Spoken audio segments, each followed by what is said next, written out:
Welcome back to my YouTube channel. Thank you for sticking around.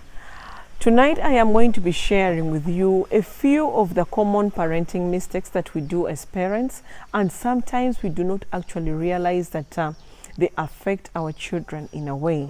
Parenting mistake number one is parental fights and abuses. Oh my goodness, this is one of the most biggest mistakes that parents do. Sometimes they do it unknowingly, that they actually affect their own children.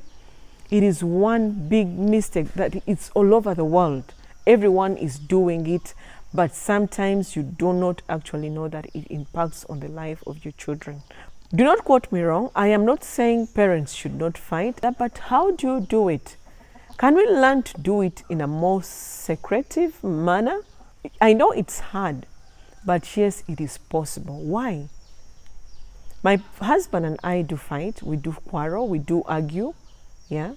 But many a times, not even anyone, not even our eldest daughter, who is 17 years old, would know that we actually picked out a fight or quarreled or argued about anything. It is simply because we want to give them the foundation that parents can live harmoniously, parents can handle issues harmoniously without having to fight or quarrel or argue just before their own children. I have seen a number of families, okay, that you walk into and they are fighting, the children are crying, they don't even know where to run to, whom to run to. Everyone is just on fire. The whole house is on fire. The father is shouting this, the mother is throwing this, the children are under the beds. The house is just in a mess. What kind of child are you grooming to be? A child who is fond of seeing violence, a child who has grown seeing a lot of parental fights and abuse. What do you think this child will turn out to be? That is why often a time they call us parents, your child has beaten this at school, your child has done this, your child has done that. And you're questioning, where has my child learned this manner from? Do not question if you are the type of parent who fights at home. I want to wrap up this point by saying that whatever happens at home significantly plays a very big role in the mental growth of a child. And the way you as parents relate equally matters. If your relationship in a home has failed, chances are high that it will also fail with your own children. Lock yourselves in your bedroom, fight, argue, do whatever you want to do in your bedroom. Walk out of your bedroom reconciled and ready to smile again with your own children. Number two is scolding our children for every mistake they do. When I talk about scolding, I am looking at the angry reprimand of a child. Let's assume your child has poured a cup of juice accidentally or maybe intentionally, and then the magnitude, the force at which you reprimand this child is so harsh, it's so rude. What do you expect this child to become? What do you expect them to think of you? Angry reprimand. I'm not saying do not reprimand your child, but what I am trying to advance here is that calm yourself down or give an equal measure of reprimand that is equivalent to what the child has done. But you find a parent, because they had a fight with the husband the previous night and then went to work, and then they had an argument with the boss at work, then they are putting all this anger on the child because they've probably poured tea or destroyed something in the house, and it is really, really so heavy a punishment to give a child. Quite often I call it child abuse, scolding. Calm down, parents. When your child does anything wrong, use appropriate measures to punish this child and tell them that what they have done is actually wrong. And then the third thing that quite often parents do, and they do not actually realize that it is wrong, is failing to accommodate their own children's opinion.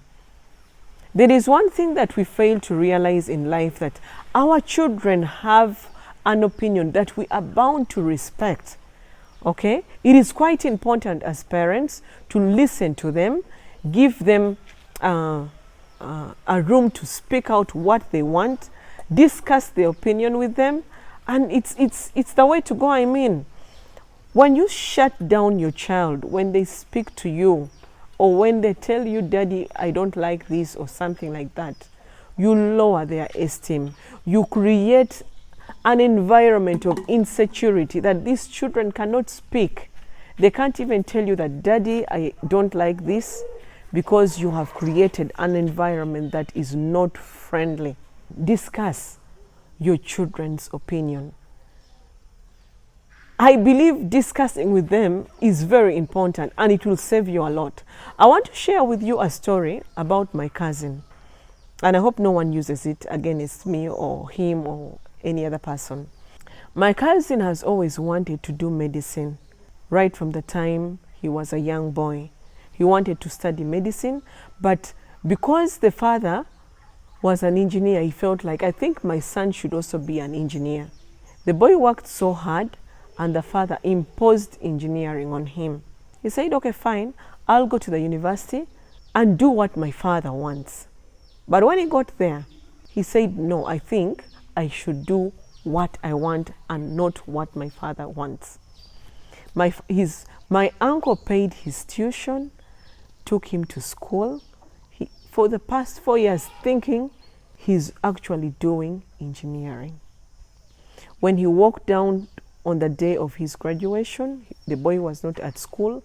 He was married with a baby of 4 years. This was so devastating. And then he said, this is the engineering I have got. All my life, I've always wanted to be a doctor. So what does this bring to us? That children's opinion is equally fundamental. When you try to block them or give the impression that their opinion does not matter, you are building around you a cage of problems that you may fail to fix. So learn to discuss your children's opinion. Ask them, what do you think about this? Daddy had proposed we do this. What do you think? Do you think it is okay? Sometimes it might not be okay. The fourth mistake that we do is failure to communicate. You guys, I mean, if you do not communicate with your own children, who is going to communicate with them? Communication. Learn your child's non-verbal art of communication. Sometimes when our children keep quiet, they are communicating to us. But because you do not know them, or because you do not have time to know them, you will definitely fail to actually realize they are communicating. My little girl Mimi is quite a unique species, you know. So when she gets angry, she keeps quiet. So you'll need to walk to her and tell her, Mimi, are you okay? Then she'll tell you, Mommy, ABCD. When Ryan gets angry, Ryan will cry. And when you don't ask him why he is crying, he'll continue crying until you eventually find out why he's crying, and then you'll solve the problem. My eldest daughter, Klein,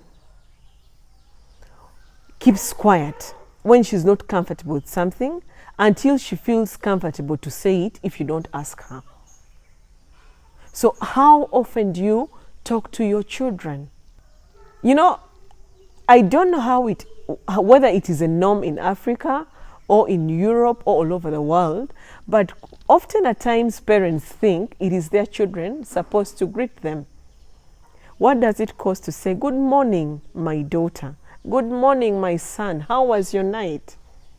Greet your child. Find out how they are doing. They may not necessarily be the first to greet you, but tell them, how was your day today? How are you? Are you fine? That art of communication creates an open atmosphere in a home. Learn to communicate with your children to make it easy for them to communicate back to you. And then the fifth mistake that we do is we fail to commit to promises. Oh my goodness. I used to have this weakness until, I sat it down and talked it out to a friend, and I said, I have this big weakness. How do I go about it? And my friend told me, you know what? Never promise what you cannot do, and learn to give your children surprises. Stop promising. Start surprising them. Because once you promise and you do not fulfill it, and then the other day, and then the other day, it will become a thing that your children will know you for. So I stopped promising. So when it gets to Sunday, I just tell them, guys, dress up, we're going for swimming. Oh yes, Mom is taking us out for swimming. It's a Saturday and I'm not so worked out. Guys, let's go for ice cream. So I don't promise. I just surprise my children. And every time I surprise them, they are so excited. How about you guys try it out? Stop promising when you cannot. Just start surprising them. Create time and say, today we are going to have lunch out. Whoa, Daddy has done this. Mommy has done this. No promises. Only promise when you can. And when you can't, tell your children, communicate back to them and tell them, my boy, I'm sorry I couldn't do this today because I'm worked out. Be open to them. I'm worked out. I'm not feeling well. I am sick. And they'll definitely realize that this is what Mommy has said. She can't do it because of A, B, C, D. And then the last parenting mistake that we often do is failing to have light moments with our children. How many of us have light moments with their children at home? Maybe you run around with them, play around with them, kiss them, hug them, look at your children's homework. It is very, very important. How many of us tell our children they are beautiful, they are nice, they are loving, they are adorable? It is quite unique. It is exciting to tell your children that they are beautiful. Embrace them, tell them you're handsome, tell them, play any board game with them, run around with them. It is mind-opening for you to have light moments with your own children. I am very certain there are parents out there who don't even hug their children, who don't even kiss them, who don't even tell them they are beautiful. All they do is to tell them the bad things about them, tell them the bad things about, light moments.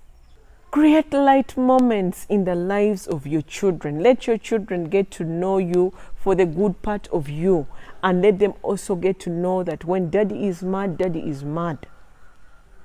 I want to wrap up this by saying that yes, it is good for us parents to commit these mistakes, but it's equally bad. When you commit these mistakes, learn to gather yourself together and actually realize that I have done a mistake, I have hurt my own child. Learn to tell sorry. You see, quite a lot of times we always think it is only our children supposed to apologize to us. But even as parents, when you realize you have hurt your own child, walk back to them and tell them, you are sorry. It heals the heart. It is beautiful. It creates a new bond. It reunites the family. It reunites and rejuvenates, love. Learn to tell your children you are sorry. Thank you so much for watching this.